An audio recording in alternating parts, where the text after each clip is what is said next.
On the GoToWebinar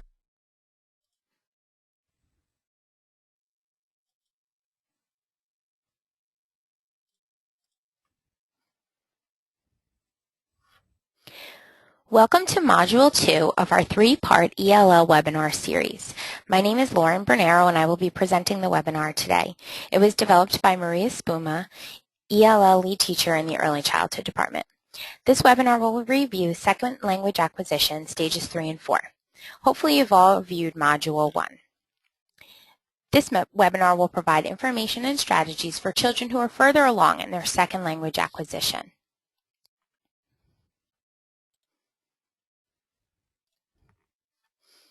Before I start to discuss the different stages, I would like to talk a little bit about culture and heritage. Why is that important? When children first come to a new country, it's a voyage that is filled with the unknown, and valuing children's heritage will give them a sense of confidence and pride. As a teacher, you want to develop a warm and nurturing relationship with the children as they work towards becoming bilingual and learning a second language. You want to always encourage the ELL students in your class to talk to their classmates and participate in all classroom activities. And of course, we want to foster respect, honor, and get to know the cultures of all the children in the class. Easing the transition into this new environment will help the English language learners. A home language survey will help you get to know the culture and language of your students. You can look in the Children's CUME folder in the beginning of the year for one that is already filled out and was completed during registration.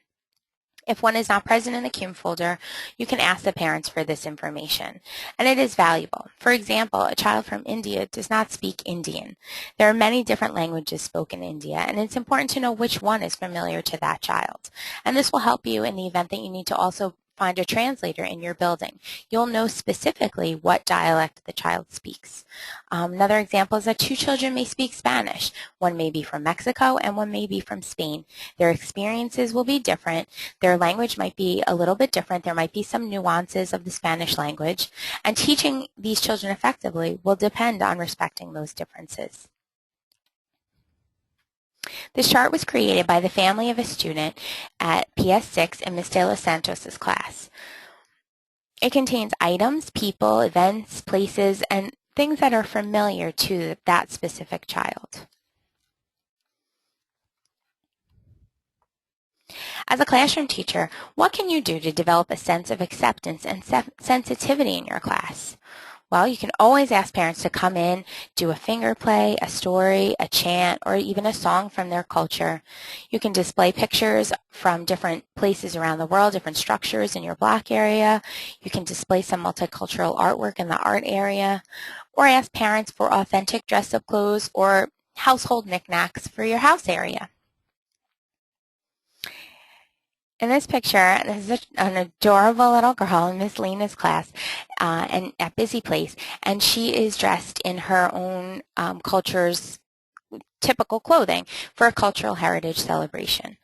And it's a wonderful opportunity to encourage parent involvement by asking families to donate traditional clothing. It shows that you, as a classroom teacher, are more culturally aware and respectful of their heritage. Simply purchasing a multicultural dress-up set might be easy, but it might not actually reflect the particular students in your classroom or the type of clothing that they wear.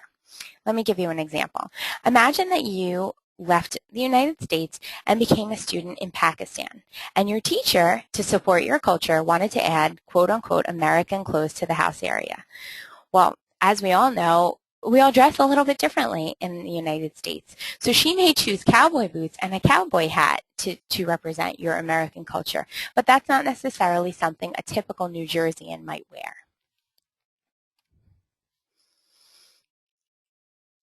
We know that all children bring a wealth of experience from their family, their home, their neighborhood, and their community.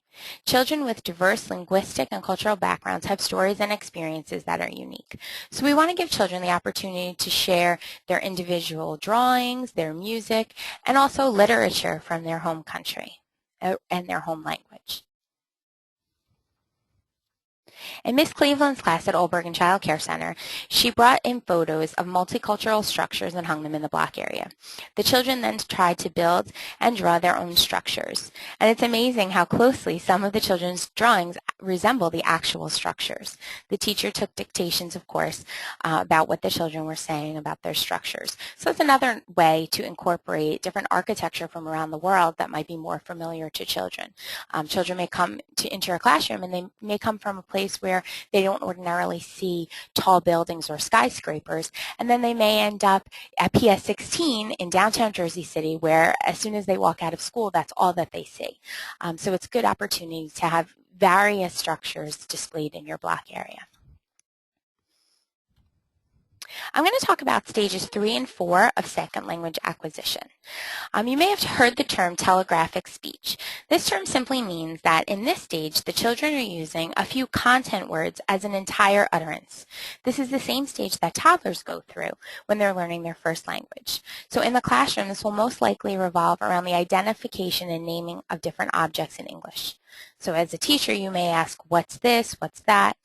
If the child doesn't know, the teacher may provide the answer or elaborate. So, for example, when asked that question about a material or an item in the block area, the child may call it a truck, and the teacher may say, yes, that is a dump truck. So she extends the language a little bit.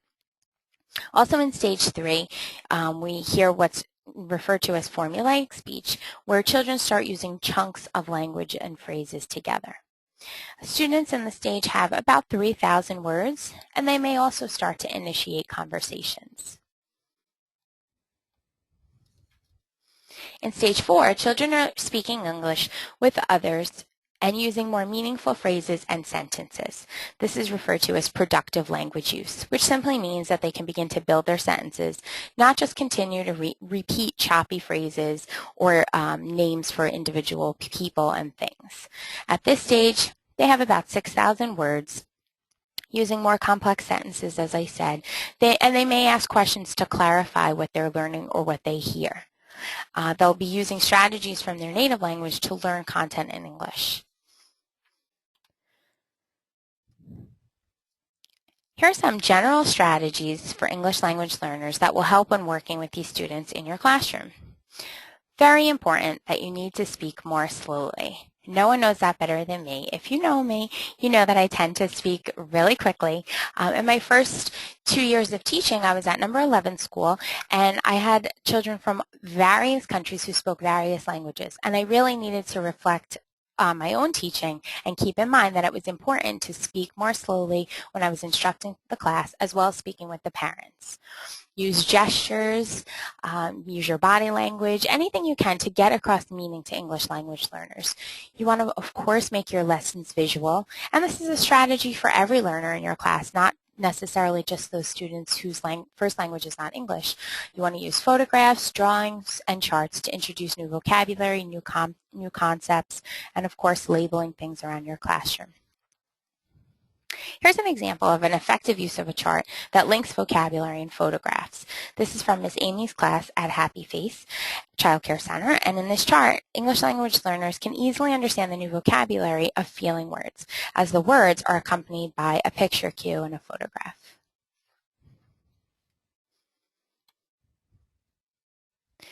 So some more strategies for children who are in either stages 3 or 4. You want to determine keywords and language for the children to learn. So they're not going to be able to learn a whole entire phrase or even an entire song if you're teaching the children a song or a finger play. So you want to determine those keywords for them and focus on that. Pictures benefit the ELL students better than just words alone, of course. And putting students in small groups is beneficial because they'll start to hear language, but it's in a smaller environment as opposed to a whole class situation. You want to encourage the ELL child to participate in the group just like every other child. It's also important that you allow English language learners to use any form of communication. So oral, drawing, manipulative, physical responses, acting things out, just giving them any opportunity to express themselves without words. So even puppets. In this photograph, you see two students who are using puppets to sort of communicate with each other. Sign language, anything that helps the children get their point across.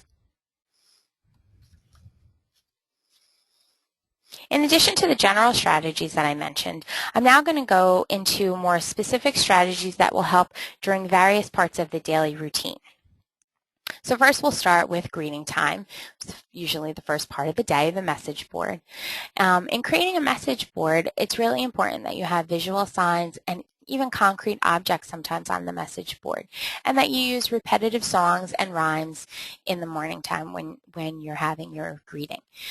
Your routine should be consistent, and of course, again, it should be consistent for all the students in your class, but this really helps the English language learners feel secure and able to predict what's coming next. Include songs and movements with highly predictable components, again, at your greeting time.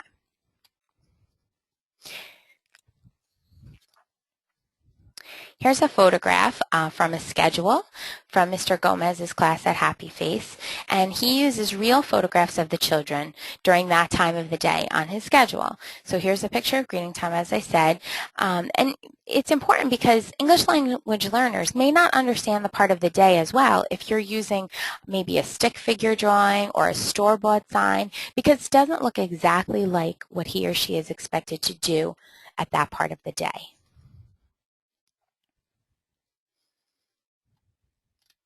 Here are some strategies for small group time.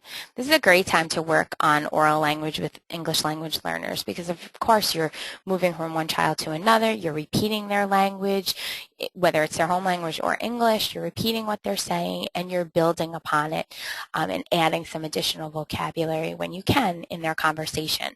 You may want to use a book such as Did You Say Pears by Arlene Alda, which illustrates how words that sound the same can have different meanings. And you can act out these books with the children.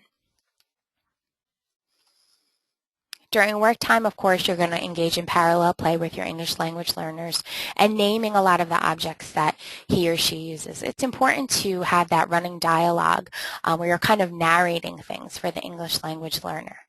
You want to pair children up with students that are fluent in English whenever you can so that they can start talking to each other, and the English language learner will have an experience with his or her peer speaking English. At cleanup time, always make sure that the items are labeled with pictures and words so that the children can see where they go and they can feel successful at cleanup time. And you're going to follow your English language learners around as they put things away and name them, label those items for them, and show them how the items belong together. You can use music or a bell or some kind of a cue to indicate that it's cleanup time. And always be consistent so the child, again, understands what's coming next. Mealtime is a great time to support English language learners. You can have a chart with pictures and words that show the different items that they're going to use at mealtime. So utensils, plates, cups, napkins. You can involve them in distributing items that are needed to set up for lunch. And of course, most importantly, have conversations with them where you're naming what they're eating, talking about how the different foods taste and smell, because they may be foods that they are unfamiliar with. So even if you can start to make some connections to what they ordinarily eat or what is familiar to them in their family or back in their home country, if you can make the connections to what we eat in this country that's kind of similar, that might be helpful, make them feel more comfortable with eating it or making those choices. And this is a great opportunity to really engage parents in this and talk about food and what they eat at home and how they're eating things in school that are a little bit different, but that it's still okay. So the children are comfortable eating school lunch if that's what they're doing. Or, of course, bringing in lunch from home. They should be comfortable to bring in their food that's familiar to them. Okay, and this is a chart from Happy Face, again, Miss Amy's class, and it's her mealtime helper chart. But if you notice on the left-hand side, she uses real items. And the items, the dishware, the cups, the spoons, they look different than even what we would have in our own houses. I mean, if you use plastic spoons at home or if you use metal spoons, it's a little bit of a difference. So you want to use those real items that they're going to see in class so that they become familiar with them.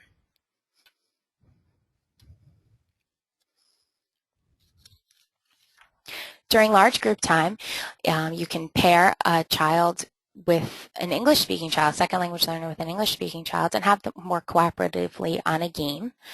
You can use different games that require more language from students to talk about how they're moving. So are they crawling, are they jumping, are they sliding, are they hopping?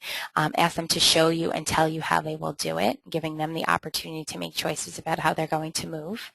You can have musical instruments that are typical to their country of origin and use them to do different dances. So salsa, merengue. They can say what actions they're performing, so you're encouraging that language at large group time. Are they turning? Are they jumping, swinging? You may need to give them these words, but then encourage them to start to say them on their own.